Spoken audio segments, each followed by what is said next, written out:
So thank you again for letting me be here today talking about Tug Hill, climate adaptation, and some resiliency for our forests. And Tug Hill is a region just north of Syracuse. It's about 45 minutes northeast of Syracuse, New York. And I'll be talking about a project that we're in the process of. So unfortunately, I don't have any kind of results or outcomes to it, just kind of the process that we've gone through to get this work underway here. It's funded in part by the Wildlife Conservation Society, their Climate Adaptation Fund, and working with Cornell Cooperative Extension for some outreach, SUNY ESF and Cornell for monitoring, and the Northern Institute of Applied Climate Science for just kind of vetting ideas off of.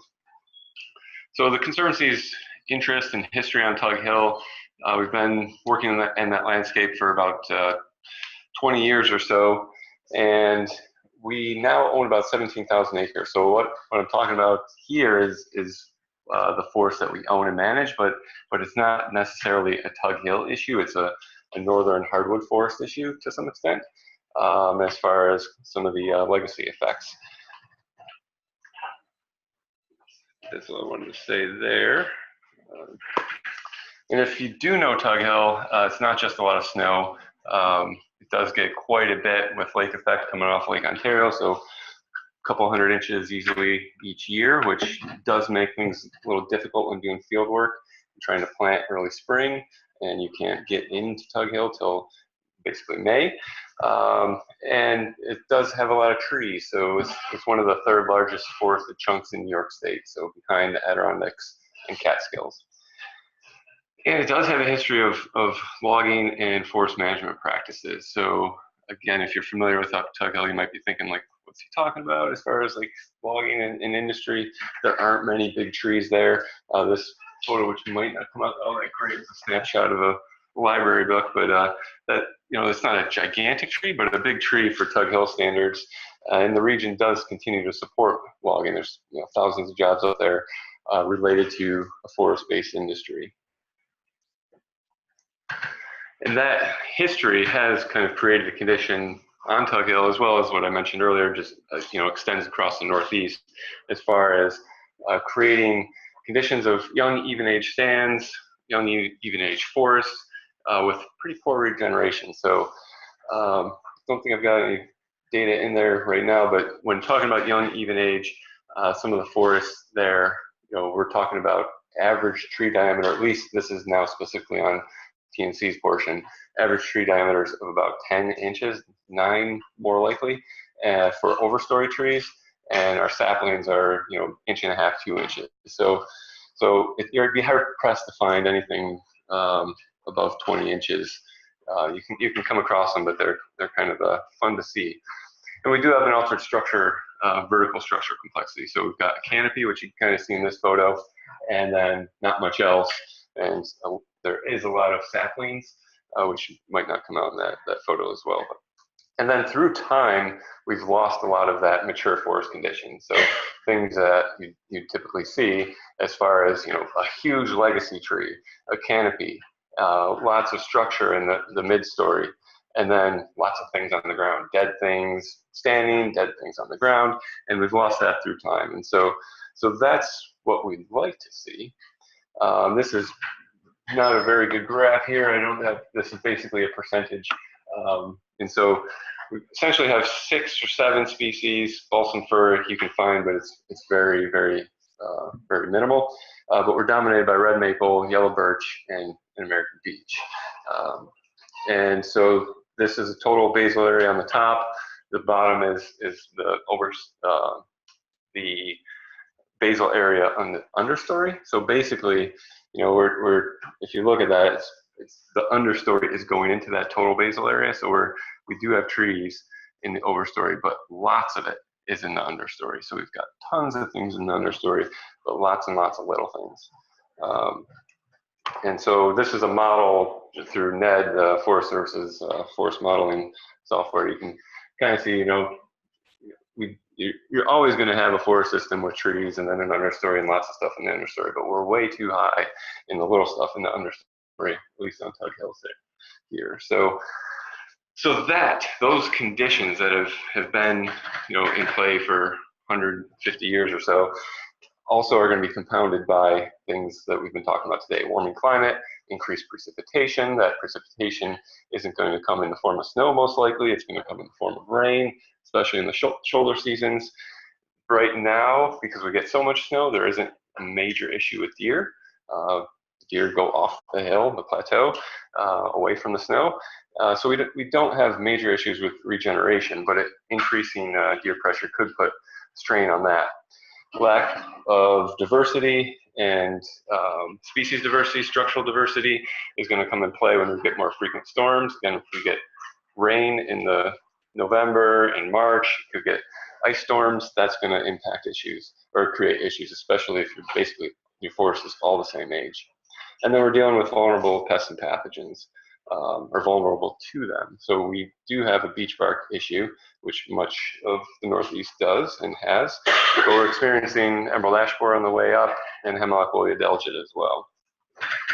So when we purchased Tug Hill, we had been thinking about restoring. We purchased it early 2000s, had been thinking about for years, what are we going to do? Let's restore it. Let's look back in history and see if we can put those things back in: black spruce, red spruce, things like that.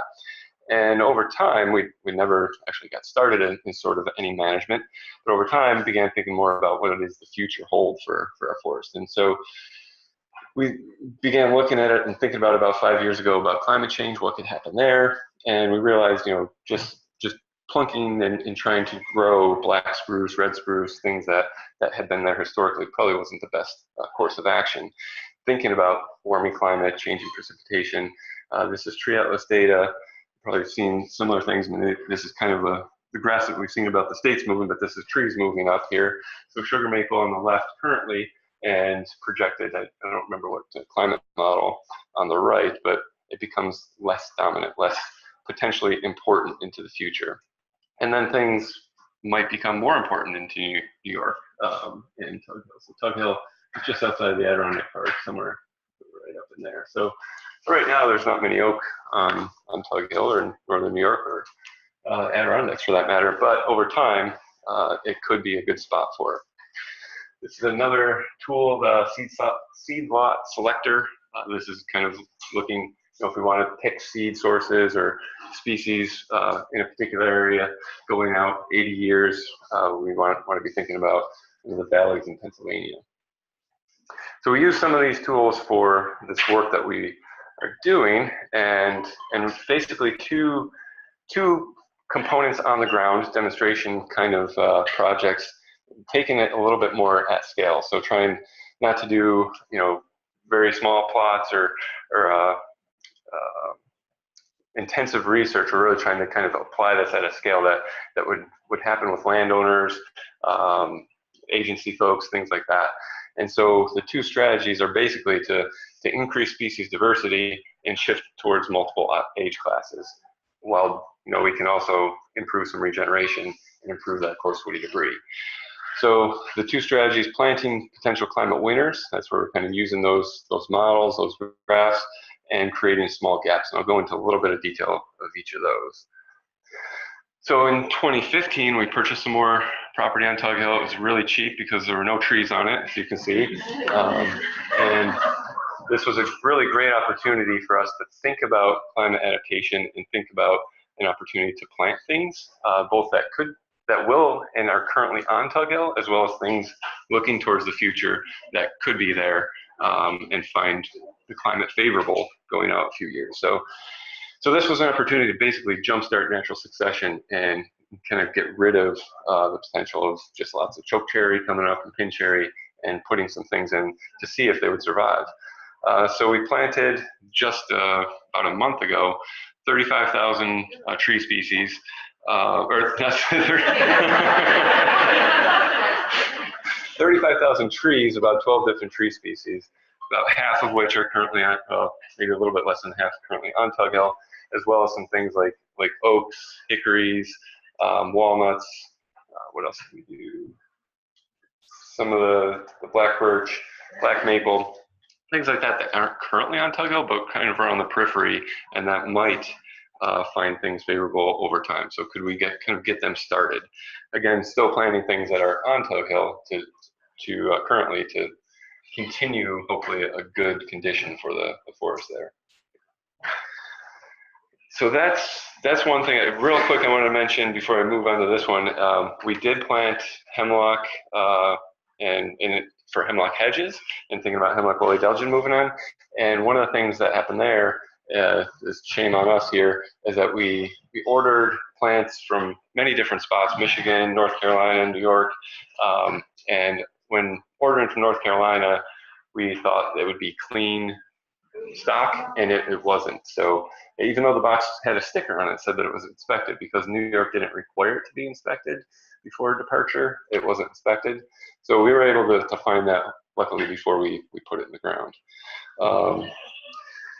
But that's just kind of going to that regulation side of things. So the other aspects, we did planting, kind of climate adaptation planting, and then we're also in kind of the forest where we do have trees.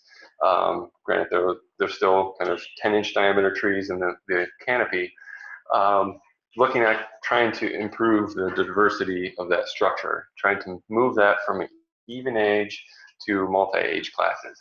And this didn't come out too good, but basically you can see in this graph here, this is just on a log scale, but we've got lots and lots of little stuff in the smallest size classes if relating it to kind of mature, uneven age stand dynamics. So these are DBHs here. So, you know, it doesn't, so we hit about 7-9 inches DBH, do we start to get towards kind of some reference conditions for mature forests. So our strategy here is to basically remove a lot of small stuff, a lot of small diameter, focusing on beech, because beech bark disease is an issue there, and we're just getting more and more saplings there, as well as coming in with some logging operations to create bigger patch cuts. So these would be anywhere from a 1/4 acre up to just over an acre patch cut, essentially kind of clear cutting that such that we can kind of start to shift towards multiple age classes. And this hopefully will be something that will be translatable and something that others can pick up, and isn't just kind of like a research project from our perspective of just, hey, we can do this, you should too. We're trying to at least make it a little bit more feasible for other land managers to do. So that work hasn't happened yet. That should be getting underway in the next couple of weeks. But basically, this is a small plot of clearing out some of the small red maples and beech.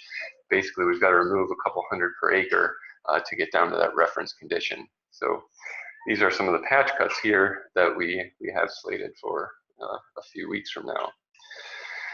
So again, we want to shift towards multiple age classes, diversify the species composition, and release some of that red sugar maples and red spruce. Again, kind of thinking about that refugia over time. We're not saying we're not going to deal with red spruce or we should cut them out. Tug Hill is still an important connector from points north or points south to north, especially Adirondack Tug Hill connection, and we want to keep that in place. So we're doing some monitoring, especially looking at cost, time, return on investment, especially as it relates to landowners, because we've got funding to do this, but landowners, if we're thinking about private landowners and applying some of this stuff, they're not getting grants. They need to know what it's going to cost them and is there a benefit to this from their perspective. And so that's kind of the other aspect of this. I covered that up, that we're looking at not just doing this as a demonstration over time, but working with others to get the communication out as far as how can landowners, especially private landowners and natural resource managers, apply some of these concepts or start thinking about climate change when they're designing their management plans and working with foresters. So there's a number of tools now coming online. Dr. Paul C, don't know his last name to pronounce it in public. He's from UMass here, has a similar thing, worked from the Mass Working Woodlands, Mass Woods program. And we've got this one, a similar thing, and Audubon also has Foresters for the Birds. So a lot of these are very similar, trying to think about how landowners can talk with foresters, maintain their goals, and think about climate change and how they can keep their forests resilient in the face of that. So these were the outcomes here, and with that, end on some snow.